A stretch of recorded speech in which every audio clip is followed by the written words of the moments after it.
Hi folks, HR Funk here. Back in front of the camera once again with my CZ P10C. And you may recall several weeks ago I posted a review of this pistol, and if you saw that review, you know it was not entirely complimentary. In fact, there are some aspects of this pistol and the way it's marketed by CZ about which I was very critical. And I got to thinking about that review in the days after the video went live, and I thought maybe I was a little overly harsh with the P10C.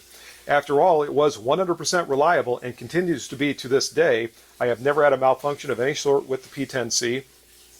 It's also reasonably accurate for the type of pistol that it is. And I thought, after all, it is optics ready, or at least optics capable, since it does not ship with an optic mounting plate.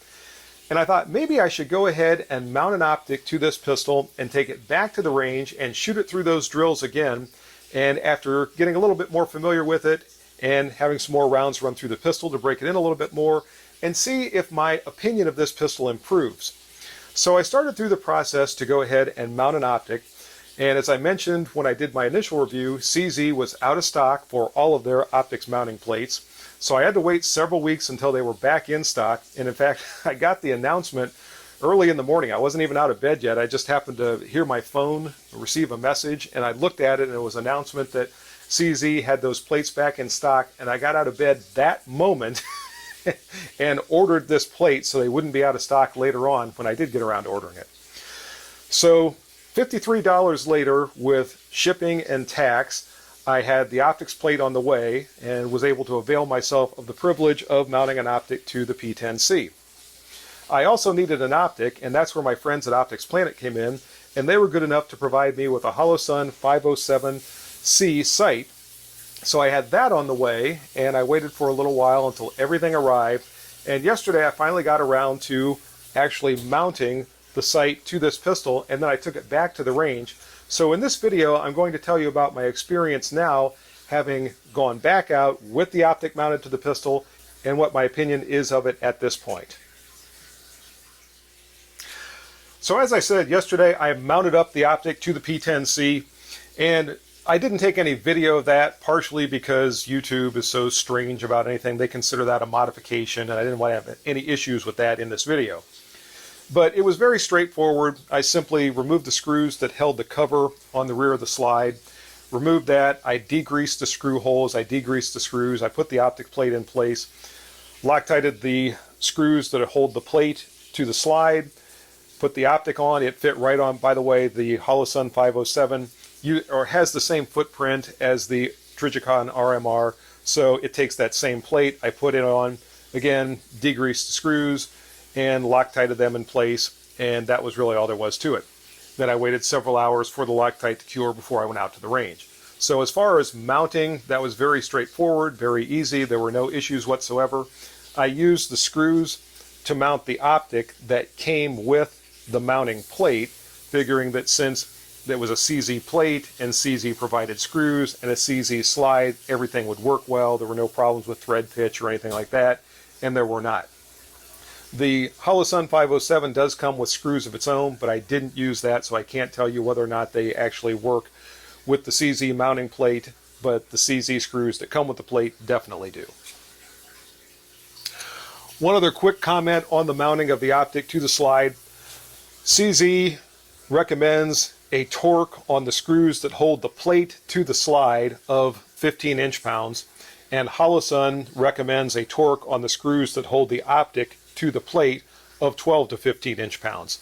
So I did torque all the screws to those proper specifications and had no issues whatsoever. So I got to the range yesterday, and of course my first order of business was to zero the new Holosun sight.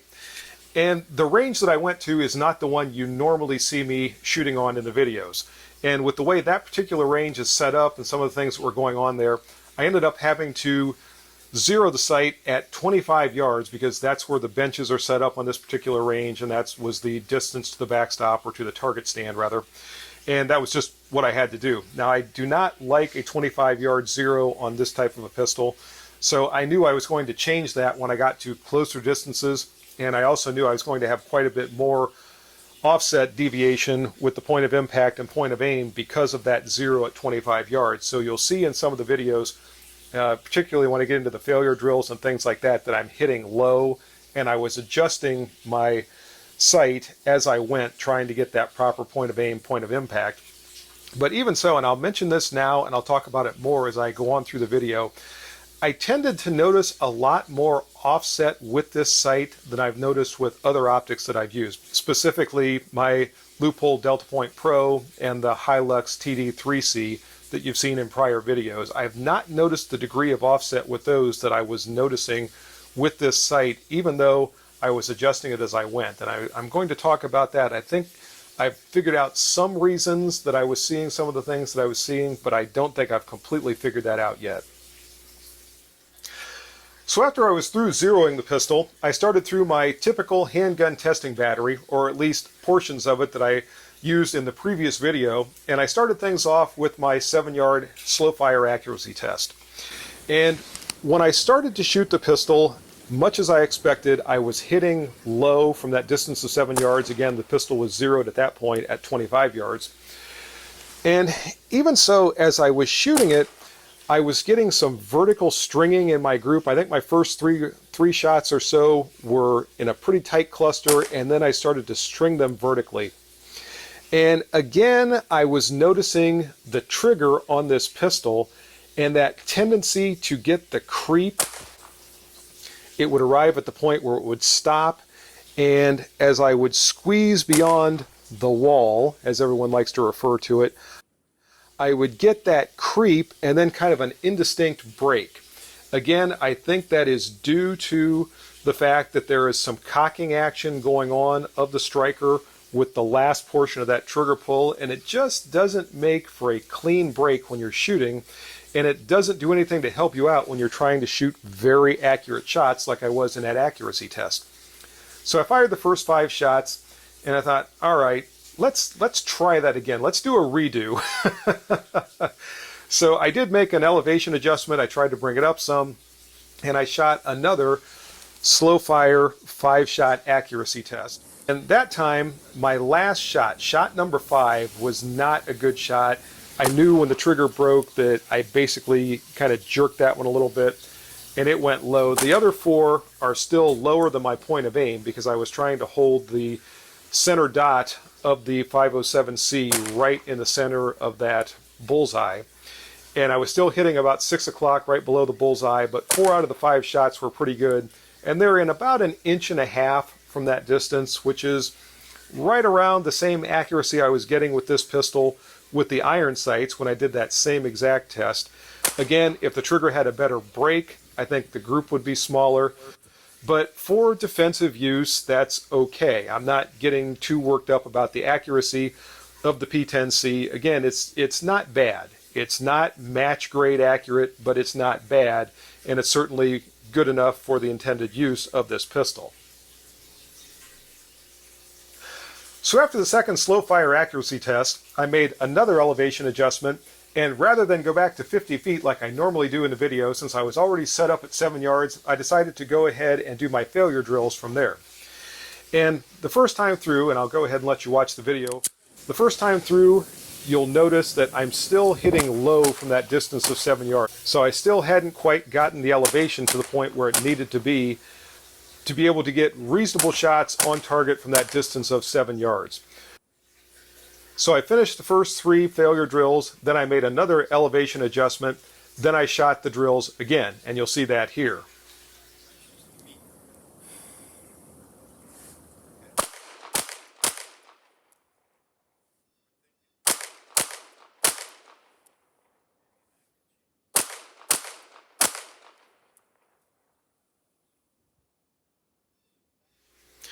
Now, as you can see at this point, the shots are still slightly low, but not bad. They're acceptable, and I did not want to make any other adjustments to the elevation until I backed off to a greater distance because I wanted the zero to be at about 15 yards, give or take, and 50 feet is just slightly beyond that. So I backed off to 50 feet, and then I fired at a moderate shot tempo from that distance of 50 feet, and you'll see that here.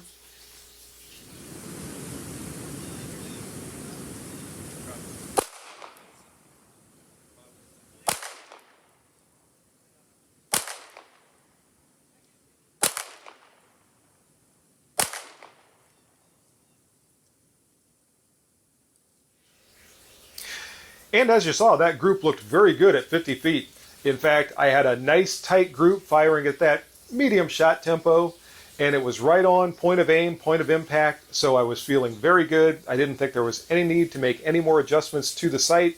I knew at the closer distances I was still going to have a little bit of offset, I was still going to hit a little bit low, but I can compensate for that because I've done it with my other optic equipped pistols.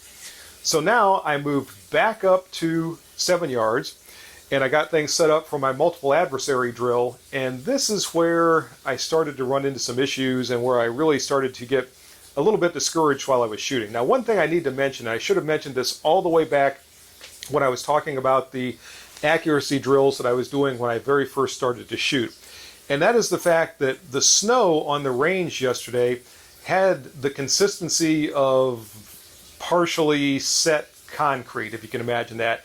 When you would walk across it, it was melting and it was slushy and it would pack down under my feet.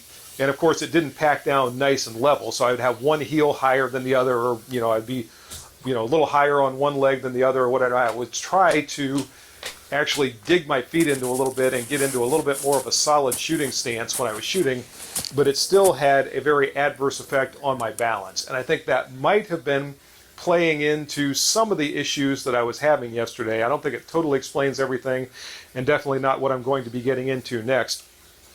But I just never had a really good shooting stance where I felt like I could hold the pistol steady and control the recoil as I needed to really be able to get the shots on target like I normally do. And if you've watched some of my past videos where you've seen these drills shot over and over and over with various different types of handguns, you know that typically I don't have a great deal of problem no matter what kind of handgun I'm shooting.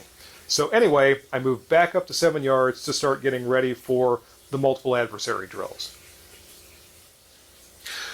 Oh, another thing you might have also noticed is that I was not taking any audio when I was out at the range yesterday. And the reason for that was because the wind was blowing very hard. We had a warm day here in February, but there was a lot of wind, and I thought with the wind noise you probably wouldn't be able to hear me anyway. And with the way things started to go during the multiple adversary drill, it was probably also a good thing that I wasn't taking audio, because the language that would have been recorded would probably not have been appropriate for polite company. In any case, I moved back up and I started to get ready for the multiple adversary drill. And you've seen this many times if you watch my videos, where I'm shooting in rapid succession, one shot at a target on the right, then 3 shots on a target on the left, and then 2 more shots on the target on the right. I've done this many, many, many times with a variety of different handguns, semi-autos, revolvers, 1911s, you name it. I've shot this drill with almost everything you can imagine at one time or another. And so I came back up and I shot the drill, and you'll see that here.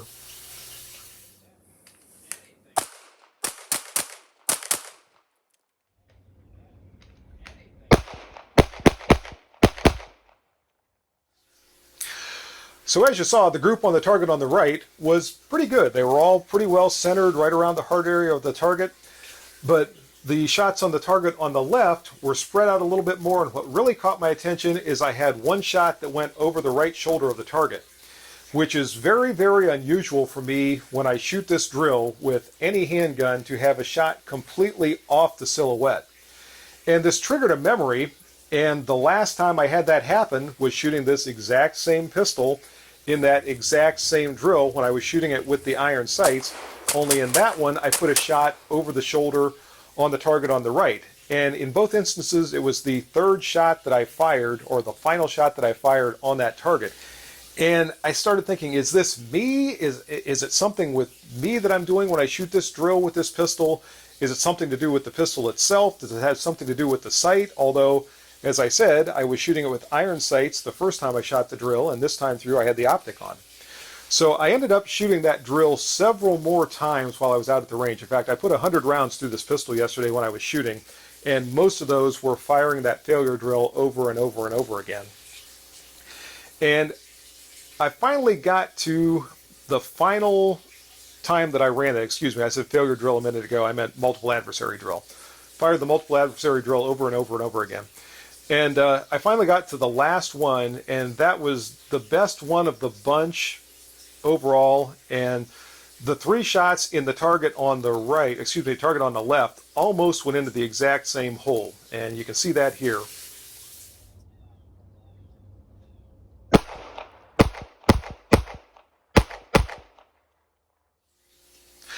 And you might have also noticed on that final multiple adversary drill, I slowed down my shot tempo just a little bit to help me place those shots a little bit better, and it helped out. The shots on that drill, as I said, were the best of all of them that I shot, but I really was never happy with the way I was shooting that multiple adversary drill.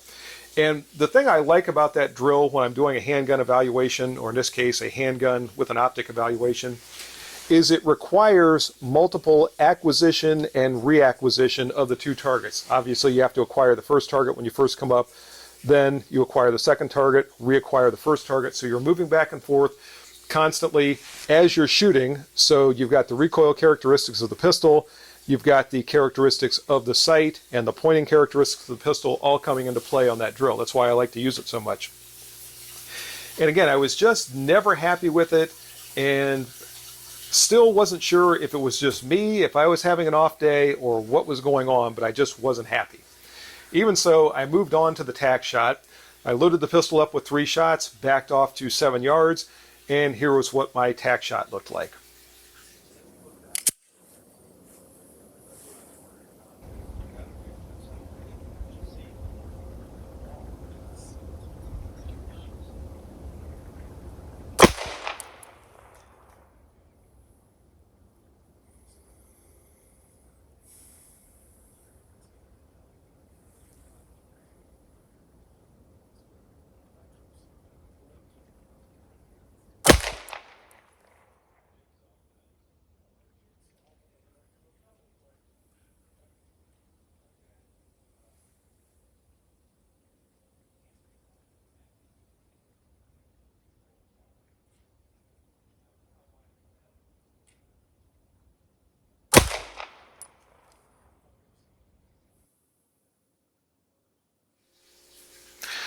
So a couple of things about the tack shot. First off, the very first shot I knew was going to be a miss because I was aiming dead center with the tack, and I just wanted to get an idea of where my offset was exactly at this point from that distance of 7 yards. So when I saw it hit about an inch, give or take, below the tack, I was aiming above it for the second shot. And the second shot I was actually up into that gray ring at 12 o'clock right above the tack. And that turned out to be just a little bit too high. So the number 3 shot was the one that I thought was the best chance, because now I was just going to split the difference between those 2 shots. And it came pretty close. I was just off to the right slightly. So it was a close miss, but it was still a miss. The P10C was not a tack driver with iron sights, and it's not a tack driver with the optic. But it was close with that, and on a better day with not standing on melted snow and all that, it might have been a tack driver. So I'm not going to hold that against it, really. But I got back here from the range, and I just was not happy with the way I was shooting the P10C with the Hollow Sun sight. And it seemed like there were a lot of things that were just different for me. It seemed like I was seeing a lot more offset than I typically do with this sight and the P10C. And so I started to compare it to my other optic sighted pistols. I grabbed my Masada out of the safe, which has the Hilux TD3C sight, and it also has a very, very similar reticle to the Hollow Sun sight. In fact, they're almost identical. It's one of the reasons I wanted this sight, was because I was already used to that style of reticle, and it works very well on my Masada. In fact, my Masada is a tack driver.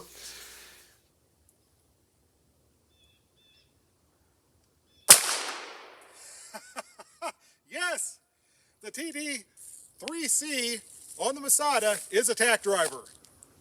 And I couldn't figure out why it seems like it's just so different with the P10C and the Hollow Sun as opposed to the Masada and the Hilux sight.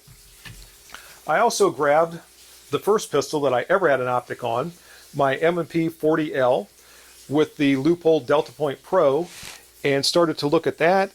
And I noticed some things as I was comparing the sights and comparing the pistols. And I'll get into that discussion in part 2 of this video. But that's going to do it for part 1. I hope you enjoyed it. If you have any questions or comments, as always, make sure you forward those to me. Remember, if you purchase anything from Optics Planet, be sure to use my discount code, which is... And if you use that discount code, it's good for 5% off anything you purchase from Optics Planet. Also remember, warbirdbunker.com is making t-shirts for the channel. If you go to warbirdbunker.com, you can find my t-shirt there, as well as all the other t-shirts and patriotic themed gear that Nathan has at warbirdbunker.com. And if you use my discount code there, which is HRFunk4U, that'll save you 10% on your entire purchase from warbirdbunker.com. See you next time, folks. Until then, good shooting. Bye-bye.